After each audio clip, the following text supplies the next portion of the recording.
est rentré dans ma chambre, je l'ai vu sur la croix, le sang coulait. J'ai dit à ma fille, mon Dieu, tu viens chez moi, il y a quelque chose dans ma chambre, parce qu'elle habite, elle dormait en face de chez moi. Il y a quelque chose dans ma chambre, j'ai jamais vu ça. Elle m'a dit, maman, tu pries tout, même les voisins en haut, en bas, tout le monde dit que c'est ton robinet qui est ouvert à 2 h du matin. Tu passes tout ton temps à prier. Peut-être tu as vu un ange, ou bien peut-être tu as vu un djinn. Mais moi, je ne me lève pas, je dis, ma fille, Aïcha, si tu ne te lèves pas, je vais verser de l'eau sur toi. Il faut que tu te lèves pour que tu fasses ça. Elle m'a dit, non, maman, je ne me lève pas. Je dis, Aïcha, tu vas te lever. Parce que mon père a dit, quand tu vois quelque chose, il faut chercher un témoin. Il ne faut pas dire sans que tu n'as pas de témoin. C'est elle qui était là. Et qu'est-ce qui s'est passé? Et moi, sur mon tapis de prière, quand je fais comme ça, je vois le sang qui patauge dans ma main. Et quand je soulève ma main, je vois rien. Mais quand je fais comme ça, c'est le monsieur que je vois sur la croix, son sang coule, mais n'a pas rendu l'âme encore, en train de me regarder. Ah, je dis Aïcha. Et quand ma fille est venue maintenant, elle a trouvé qu'elle ne voyait plus le monsieur. Elle m'a dit, mais où est le monsieur? J'ai dit, mais tu es venu trop tard. Et c'est le lendemain maintenant que c'est la révélation commence à faire. Donc, il est encore venu. J'étais encore en train de faire ma prière. Et dans ma prière maintenant, je vois quoi? Un autre monsieur qui était habillé tout blanc. Je ne peux pas ouvrir mes yeux. C'était clair. C'était éblouissant. La maison, c'était plus que cette lumière. J'ai dit, mais ça, c'est quoi? J'ai dit, mais comment vous êtes rentré? Comment vous vous appelez? Et comme j'avais commencé à faire le fatiha, c'est-à-dire faire le doigt, lui aussi il a tendu sa main. Je ne peux pas le regarder. Je dis, non, il faut me faire. Comment vous êtes rentré chez moi? Ma maison est blindée. Comment vous êtes rentré chez moi? Dis-moi, je suis... T'en veux plus? Tiens, je suis rentré chez vous parce que moi et mon père, nous voulons régner chez toi. On veut venir chez toi. Je dis, mais comment vous vous appelez? Il me dit que moi, je m'appelle le chemin, la vérité, la vie. J'ai rigolé. Je dis, mais monsieur, moi je suis habillé. Vous voyez, je suis en train de prier musulman. Et vous me dites que vous vous appelez le chemin, la vérité et la vie. Il n'y a pas ce nom chez nous. Il n'y a pas ce nom-là chez nous. Alors, il m'a dit que mais voilà mon nom. Hein. Et donc, mais je n'ai pas eu peur. J'avais la confirmation que c'était pas quelqu'un de bizarre. Il m'a mis une paix tranquille dans mon cœur que je n'avais pas peur de lui. Et maintenant, le lendemain, comme je passe tout mon temps à prier. Ma vie, c'est la prière parce que j'ai vu ça avec mon père. Mais mon père m'avait dit que quand tu viens en Europe cette fois-ci, il faut que tu cherches Nabila Issa. Et moi, je ne sais pas qui est Nabila Issa, mais lui, il s'est présenté à moi qu'il est le chemin, la vérité et la vie. Je n'ai rien compris. Et troisième jour, il est venu. Il a, comme ça, j'ai comment ça s'appelle, une armoire comme ça dans ma chambre. Lui, il a fait comme ça. J'ai dit, mais comment vous avez fait pour ouvrir la porte? C'est trop lourd. Il m'a dit, tout ce qui est dedans, là, que tes parents t'ont envoyé, il faut jeter à mon nom. J'ai dit, jeter à votre nom. J'ai dit, mais votre nom c'est quoi? Il dit, je suis Jésus. J'ai dit, Jésus? Non, Jésus, moi je ne connais pas Jésus. Mon père m'a dit de chercher Nabila Issa, mais Jésus, je ne connais pas. Maintenant, il m'a fait comme ça. Le lendemain, ma fille m'a dit, Aïcha m'a dit, maman, tu as vu un ange. Donc, tu vois, les gens de l'Afrique là sont en train de t'embobiner et de t'envoûter. Tu ne fais que travailler, envoyer de l'argent. Mais tu as vu, maintenant, on t'a dit d'arrêter. Maintenant, c'est un ange qui vient te dire d'arrêter d'envoyer de l'argent. Et maintenant, si tu vas jeter ça, on va voir ce que les gens de l'Afrique vont devenir. J'ai dit, Aïcha, moi j'ai peur de ma maison maintenant. Je ne peux plus rentrer dans ma maison. Donc, j'ai vu tellement de choses. Il m'a montré plein. Peut-être que, Seigneur, pardonne-moi, j'ai oublié des détails. Mais j'ai vu trop de choses. Et maintenant, j'étais en train d'aspirer chez moi, comme je suis maniaque. Je suis en train d'aspirer ma chambre. Et j'étais en communication avec lui au téléphone tous les soirs. Ce monsieur qui m'a dit qu'il est le chemin, la vérité, la vie, j'étais tout le temps en communication avec lui au téléphone. Il m'a dit, moi, j'ai dit, mais pourquoi tu es en train d'aspirer, Nana? Je dis, je suis en train d'aspirer parce qu'il y a trop d'abeilles. Papa, il y a trop d'abeilles chez moi. Ils sont en or. Je dis, hein, comment on veut? Il dit, n'aspire pas ces abeilles-là. Ce sont les anges qui campent autour de toi. Je dis, ah bon? Seigneur, pardonne-moi si j'ai oublié les détails. Il me dit, tourne-toi. J'ai tourné, j'ai vu une demi-sœur à moi. Comme si on va acheter le mouton, on enlève toute la peau.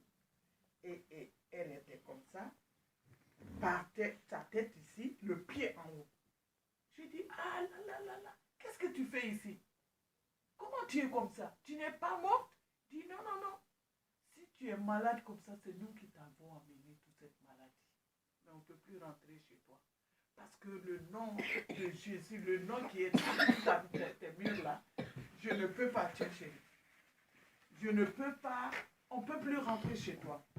Ta maison est habitée par d'autres personnes, on ne peut plus rentrer chez toi. Et après, celui avec qui je parle tout le temps, que c'était le Seigneur ou le Saint-Esprit, je ne sais pas. Alors qu'il m'a dit maintenant, mon nom est partout. Partout tu vas te lever, tu verras mon nom. Et j'avais un pasteur, comme je suis né chez les baptistes, donc chaque fois quand ils vont en Côte d'Ivoire, ils m'envoient un mot. Et j'ai mis le nom de Jésus dans toute ma maison, tu vas voir. C'est partout. Hein. Moi et ma famille, nous servirons l'Éternel. Et le rouge, amour et vérité, c'est là. Il y a tous les noms. Il y a tous les noms. En bas, c'est les Burkinabés qui m'ont amené ça. Et Jésus dans le Coran. Et ici en face, la sagesse de l'Éternel commence. Voilà. Et voilà. Et dans le couloir, c'est pas toute ma maison, c'est ça. Dans le couloir, dans le hall, c'est partout. Dans le hall, attendre le silence de l'Éternel, ça c'est dans le hall. Et qui est médecin à l'hôpital de Cochin, qui a dit non, ma soeur, si on opère ta tête, moi tu ne me reconnaîtras même plus. Donc je vais signer le papier, tu sors. Tu vas à la maison, on va envoyer des infirmières, des gens qui vont s'occuper de toi. C'est comme ça que je suis sortie de l'hôpital. Je suis venue à la maison. Mais j'avais toujours ma Bible. J'avais toujours la Bible à côté de moi. Je ne pouvais pas m'en passer. Même si on me fait la piqûre. Comme on m'a dit, tu sanctifies tout par mon sang. Tu pries par mon sang. Tu fais tout par mon nom. Donc c'est comme ça que j'ai fait. J'ai continué à faire ça et jusqu'aujourd'hui que je me suis retrouvée comme ça. Mais à la fin, c'est ma famille qui m'a abandonné. Toute la famille, les voisins, les amis, le pays, tout le monde m'a abandonné. J'ai dit, Seigneur, est-ce qu'il n'est pas temps que je parte? Mais je n'ai rien fait pour toi.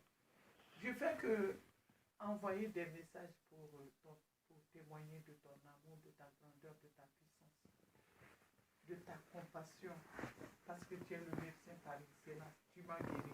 Papa, je te remercie. Mais moi, ce n'est pas suffisant pour moi. Il faut que le monde entier sache qu'est-ce que tu as fait pour moi et tu m'as envoyé pourquoi. Donc, j'ai vu plein de choses, plein de choses. C'est trop mon témoignage, c'est trop. Je peux dire je suis morte et j'ai été ressuscitée. Amen. Ouais. Gloire à Dieu. Dieu a fait des grandes choses dans ma vie. Je bénis le Seigneur. Et celui qui ne connaît pas ce Dieu puissant, celui qui ne croit pas que le monde s'approche à mon Dieu, à moi. Ce Dieu qui m'a sauvé de l'islam en m'amenant chez lui. Donc celui qui ne croit pas, moi je ne peux pas te suivre. Voilà pourquoi je suis abandonné. Ça ne me dit rien. Ça me dit rien. Et j'ai des chambres ici, des chambres de l'autre côté, là où ma fille dormait, et puis il y a la chambre de mon fils qui était là. Mais chaque fois que quelqu'un veut venir chez moi, je m'agenouille, je prie, je dors par terre. Je dis, Seigneur, telle personne veut venir chez moi. est-ce que c'est ta volonté? Si ce n'est pas de ta volonté, la personne ne peut pas venir là. La personne vient, 1 mois ou 2 mois, et après il s'en va. Non, je m'en vais. Je ne peux pas rester parce qu'on a trouvé autre chose à faire, je comprends. Donc je suis comme ça. Les enfants jouent avec, laisse-la jouer. Donc voilà, mon petit témoignage qui n'est pas... Gloire au Seigneur. C'est une petite partie de Que mon Dieu soit témoignage. Je ne peux pas te guérir. C'est Jésus seul qui peut te guérir. Amen. Mais si tu veux venir chez moi pour que nous prions ensemble, il faut que tu te mets à 3 jours de jeûne. On est dimanche, lundi, mardi. Mercredi, jeudi, on va couper le jeûne. Et comme ça, on va demander grâce à Dieu. On va demander pitié. C'est lui qui donne, hein. Moi je n'ai rien. Je suis comme toi. Mais si on t'a envoyé du Mali, que tu viens me voir, moi aussi, toi et moi, on va voir mon Père, notre Seigneur. Et on a prié, j'ai prié. Ici, j'avais l'huile d'olive, j'ai prié. Des fois, je prie sur l'huile d'olive, je mets à côté. Je l'ai donné à boire. On a prié. Maintenant, elle a vomi. Je dis, ah, qu'est-ce que tu as mangé? Moi, je ne connaissais pas. Je ne savais pas. Elle a vomi jusqu'au sang. Et puis maintenant, elle dit qu'elle va aller dans la toilette. Elle est partie, c'est le sang qui est sorti. Je dis, mais tu es indisposé? Je dis, non, je ne sais pas. Mais peut-être que Dieu est passé par toi pour me délivrer. Je dis, ah, gloire à Dieu. Et comme ça, la fille, elle est partie au Mali. Elle est allée au prochain.